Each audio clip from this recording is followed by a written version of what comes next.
Nous sommes dans le service de néonatologie du CHU Saint-Pierre. 10 à 15% des nouveau-nés seront hospitalisés dans ce type de service. La plupart d'entre eux sont des prématurés, des moins de 1000 grammes, des moins de 1500 grammes seront ceux qui resteront le plus longtemps.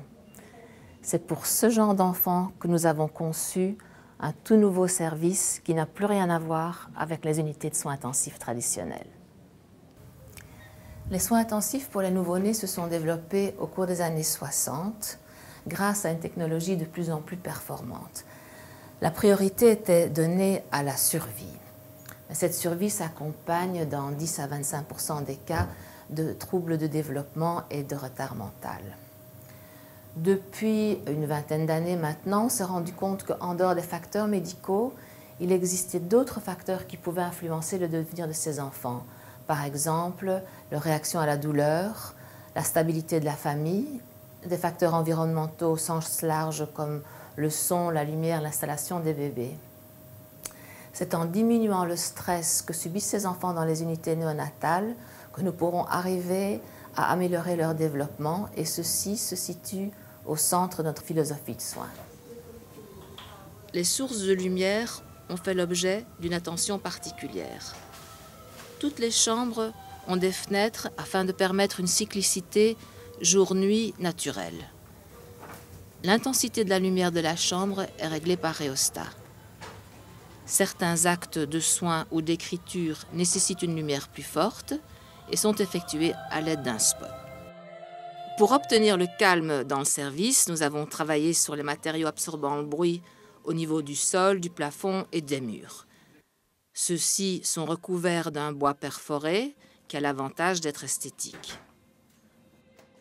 Le couloir est équipé d'armoires à double entrée. Le matériel y est rangé et complété sans perturber le bébé. Il sera utilisé quand nécessaire dans la chambre. Les poubelles, souvent génératrices de bruit, sont déplacées sur des chariots à roulettes.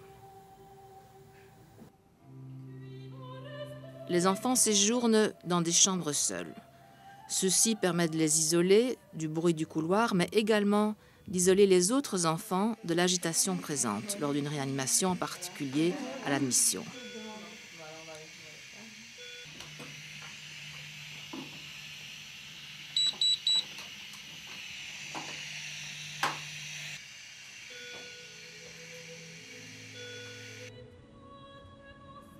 Si les enfants ont besoin de calme, les soignants doivent se parler, communiquer et échanger autour des patients. C'est dans la tour de contrôle, avec sa centrale de monitoring, que s'effectuent les réunions pluridisciplinaires, incluant les médecins, les infirmières, les psychologues et les travailleurs sociaux. Attends, est-ce que Cameron était en kangourou ce week-end?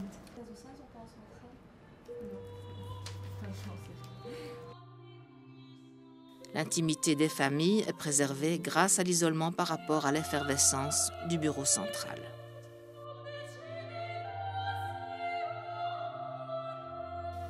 La conception architecturale du service découle d'une philosophie de soins.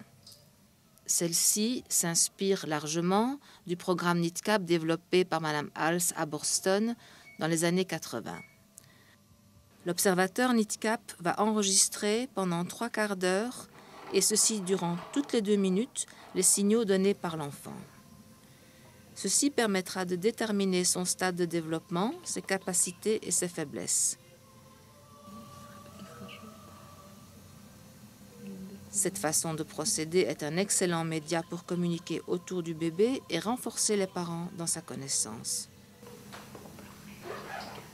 On assiste à une véritable circulation relationnelle et à une complicité entre le bébé, la maman et les soignants.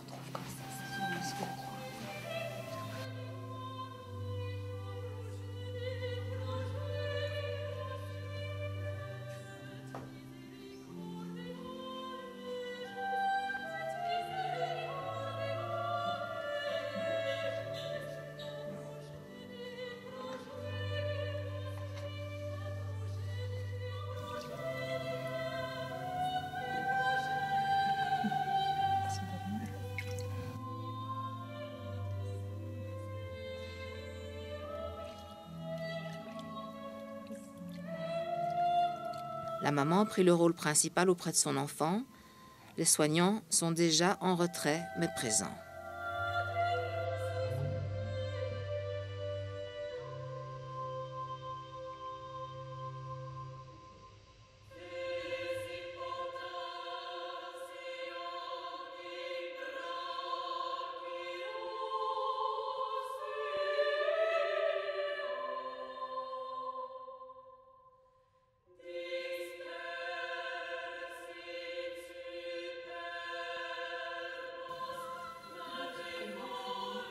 Les enfants très fragiles sont soignés par 2 infirmières ou par une infirmière et la maman.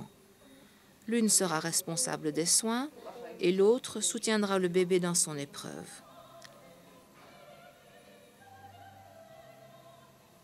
Toute manipulation, tout geste représente un stress pour le grand prématuré qu'on devra aider à surmonter. Les soignants adapteront le rythme de leurs actes en fonction de ce que le bébé peut supporter.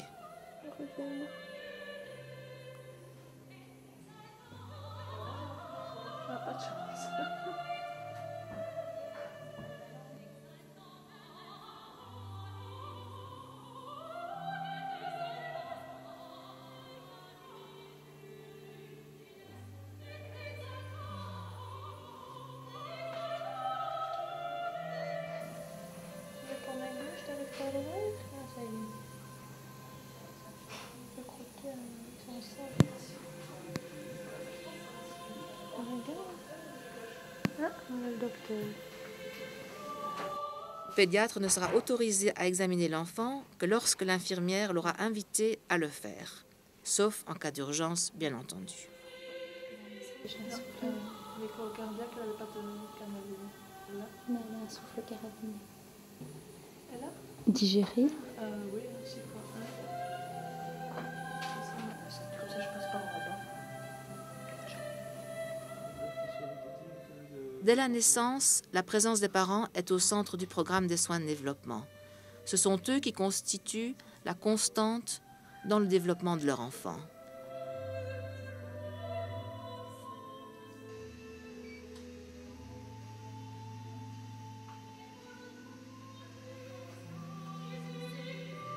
Ah oui, d'accord, ça va.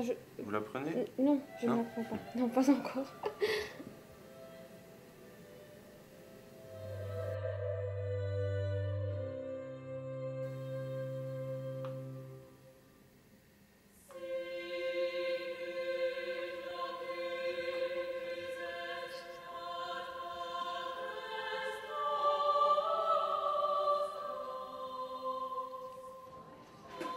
Le service de néonatologie non intensif jouxte le service de réanimation. Il comprend des chambres mère-enfant. Cependant, l'un des parents peut rester dormir à tout moment, aussi bien du côté intensif que du côté non intensif. Comme dans la plupart des chambres, un lit peut être installé pour la maman si elle le souhaite.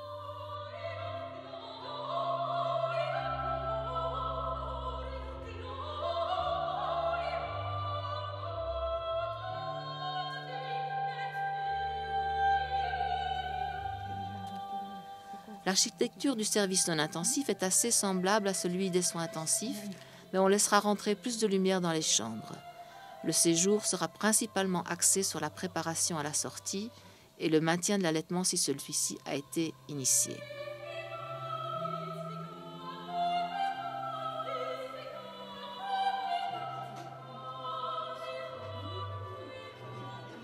Une bibliothèque à l'intérieur du service permet une organisation conviviale des activités de recherche, des formations permanentes et des séminaires. Les parents et la fratrie ont leur propre salon pour se réunir et pour les activités de l'association des parents. Ils peuvent regarder la télévision et avoir un accès Internet. Les unités néonatales de développement précoce semblent avoir un avenir souriant.